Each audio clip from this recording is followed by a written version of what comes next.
초발심의 상태는 아주 대단히 중요한 그런 진리, 처음 이렇게 접하게 되는 그런 마음의 상태잖아요.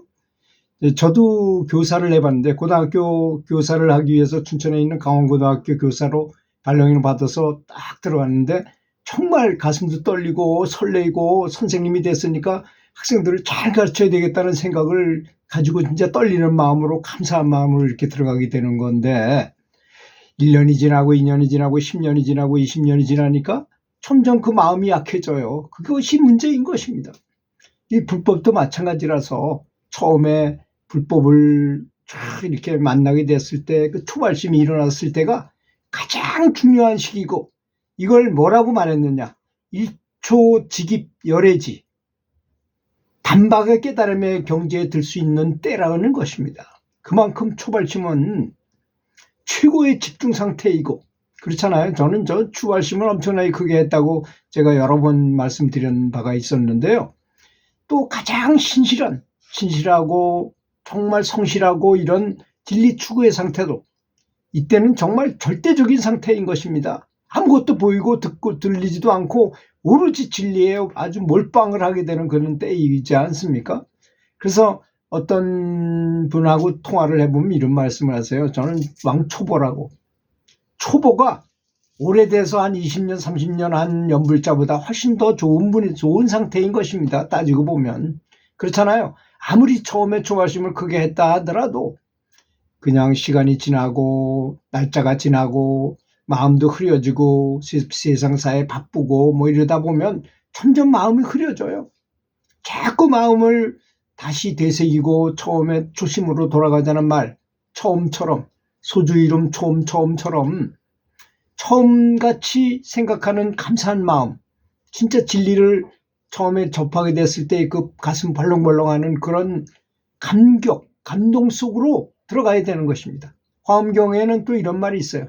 초발심 시변정각. 이건 진리를 처음 대하는 처음 발심에 올바른 마음을 불어일으키게 되면 정각의 깨달음을 성취하게 된다는 그런 내용입니다. 그런 말이 있어요. 부처님께서 하신 말씀이시죠. 그러니까 초발심이 그만큼 중요하다는 것입니다. 처음에 초발심을 했을 때 잘해야 되고, 좋은 스승을 만나야 되고, 좋은 선지식을 만나야 되고, 만약에 선지식이 안 계시다면 불경을 보면 되니까, 불경을 보는 것을 어떻게 봐야 되나요?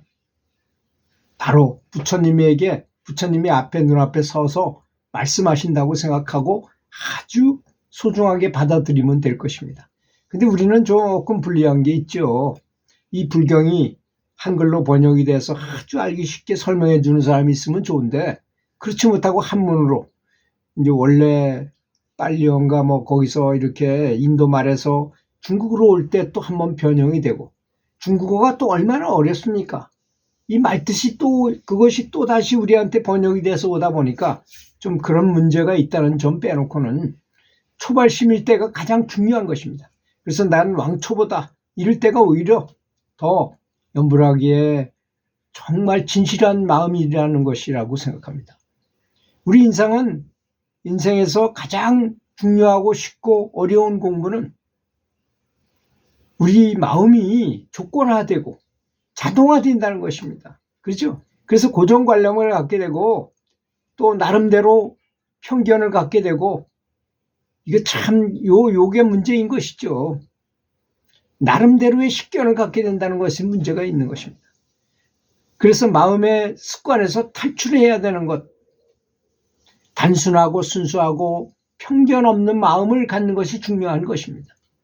있는 그대로 바라보지 못해요. 우리는 뭘 딱 보면 벌써 소뚜껑을 보면 자라보고 놀란 가슴 소뚜껑 보고 놀란다고 그런 생각이 들고, 또 자식이 뭐 잘못하다가 잘한 일이 있으면 그것도 좋게 받아줘야 되는데 있는 그대로 그걸 색안경을 쓰고 바라보게 되거나 뭐 이런 경우가 너무 많습니다. 그래서 진리를 처음으로 마음에 접하고 느꼈던 그 감동, 이게 아주 대단히 중요한 거라고 저는 생각해요. 그때 생겼던 그 열렬하고 생생한 초심을 지키는 일, 이것이 아주 대단히 중요하다고 생각됩니다. 제가 초가심을 아주 강하게 해가지고 있어 보니까 한 보름 동안은 자지도 않고 깨지도 않은 중간 어중쩡한 그런 자는 것도 아니고 안 자는 것도 아닌 가수면 상태로 보름 동안이나 계속 있어도 몸이 피곤하지도 않고 너무 개운하고 너무 즐겁고 행복하고 그랬던 기억이 나요. 그래서 지금 다시 초심을 지키는 것, 초심으로 돌아가는 것, 이것이 중요하다고 생각합니다. 그래서 나는 누구이고, 나는 무엇이고, 나는 왜 죽어야 되고, 또 사람은 어디서 왔다가 어디로 가는가, 지금 내가 있는 처지는 어떤가, 여기에 대해서 많이 점검해보고 스스로 숙고해보고 연구해보고 탐구해보고 해야 될 것입니다.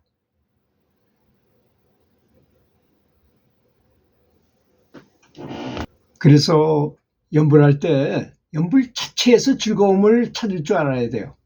그거 내가 진리를 추구하는 거 행위이기 때문에 이거보다 더 좋은 건 없다. 사람이 하는 행동 중에서 가장 바람직한 행동을 하고 있다라고 스스로한테 자기 체면을 걸어야 할 것입니다.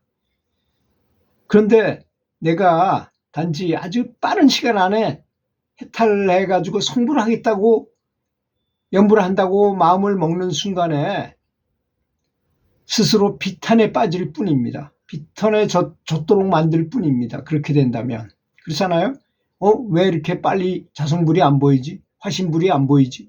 왜 나는 빛이 안 보이고 왜 이런 어떤 증상이 안 나타나는가? 이렇게 생각할 것입니다. 그렇게 되면 괴로워지는 거예요. 왜 안 되는가 이런 것만 생각할 테니까. 그냥 공부하는 학생도 그렇습니다. 처음에 공부가 즐거운 사람은 없었겠죠. 아무리 그래도.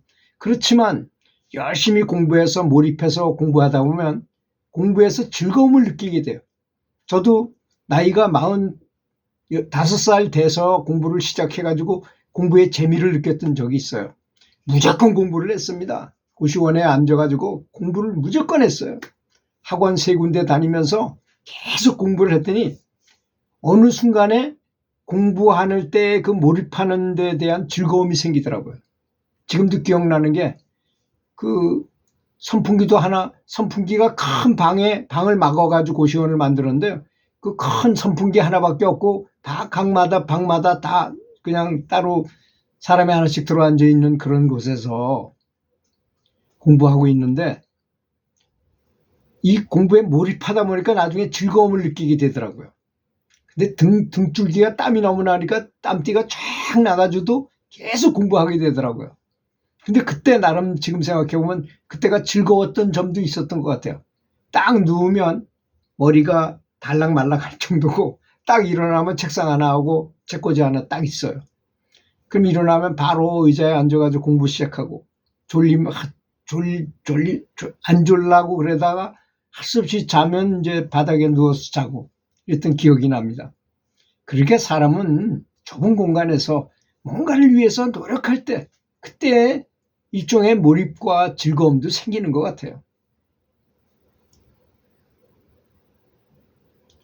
가장 느리게 진보하게 되는 연불까지도 즐길 수 있는 법을 스스로 깨우쳐서 배울 때, 그럴 때 또 다른 세상으로 나아가게 된다는 것입니다. 그래서 공자님이 말씀하셨잖아요. 아무리 잘하는 사람보다 즐기면서 하는 사람을 이길 수 없다는 말을 하잖아요.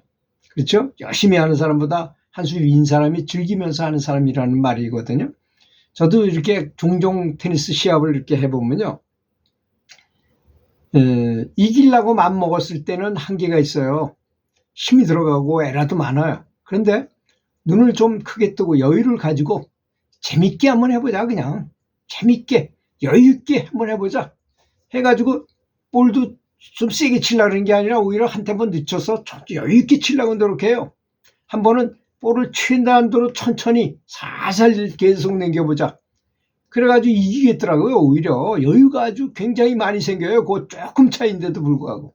그렇게 사람은 마음에 여유가 있는 것이 좋지 않은가 이런 생각이 듭니다. 내가 힘들게 다른 사람과 비교할 때는 이 연불이 딱 하고 그만 멈춰버리도록 했어요. 힘들게 되면 딱 멈추는 거야. 그렇게 했을 때 비로소 최고의 기분을 느끼게 되더라는 것입니다. 그래 그 마음을 버리고 더 즐거운 마음을 해보자 이럴 때 내 자신의 그런 마음, 조급해하는 마음을 버리고 편안하게 예물할 때 시작부터 끝날 때까지 즐겁고 좋은 기분을 느낄 수 있었어요. 이 감정이 굉장히 중요하다고 제가 말씀드렸죠. 다른 모든 데서는 다 감정을 버리고 에고를 버리라 하지만 저는 오히려 좋은 감정, 자비시사 같은 사무량심 같은 감사하는 마음, 즐거운 마음을 많이 키우라고 오히려 말하고 싶어요. 그 마음으로 꽉 채워버려요. 오히려. 그러면 잡념이 들어올 틈이 없는 것입니다. 그렇지 않습니까? 들어주셔서 감사합니다.